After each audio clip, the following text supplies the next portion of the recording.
রাত্রে আমার night mobile duty ছিল, আমাদের মাননীয় এসডিপিও সাহেবও ছিলেন, ওসি সাহেবও ছিলেন।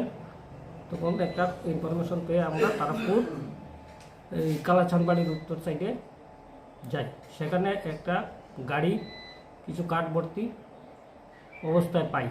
কাউকে পাইনি, খোঁজাখুঁজি করে এখন অবধি কোনো মালিক বা কেউ আসেনি, যার জন্য আমরা মাল্টি 102 সিআরপিতে সিজ করে থানাতে নিয়ে আসি।